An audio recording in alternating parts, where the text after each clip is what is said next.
9,38,000 কোটি টাকা কি? বাংলাদেশের আগামী বাজেট। কিন্তু এটা আসলে কত টাকা? 9,38,000 কোটি বা 9.38 ট্রিলিয়ন লিখতে মোট 13টি সংখ্যা প্রয়োজন হয়। প্রথমে 938 লিখবেন, তারপরে 10টি শূন্য যোগ করবেন। এই টাকা আপনি যদি ব্যাংক থেকে ক্যাশ করেন এবং 1,000 টাকার বান্ডেল নেন, তাহলে আপনি মোট 938 কোটি ব্যাংক নোট পাবেন, আর বান্ডেল পাবেন 9,38,00,000টি। এই সবগুলো বান্ডেলের ওজন দাঁড়াবে 9,380 মেট্রিক টন। এই নোটগুলোর ওজন 1,500 আফ্রিকান হাতির ওজনের সমান, অথবা প্যারিসের আইফেল টাওয়ারের ওজনের চেয়ে সামান্য এইটুকু কম। এই নোটগুলোকে একটার পর একটা স্তূপ করে রাখলে তার উচ্চতা হবে 938 কিলোমিটার, এবং সেটা আন্তর্জাতিক মহাকাশ স্টেশনকে 2 বার ছাড়িয়ে যাবে।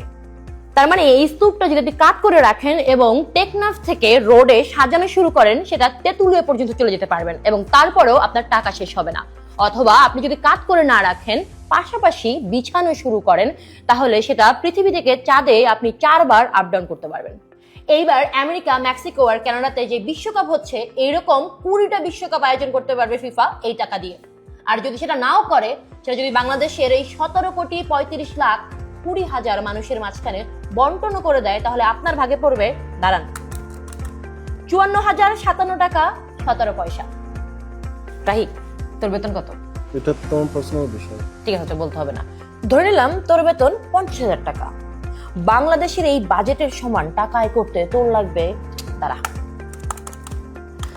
1,56,33,000 বছর।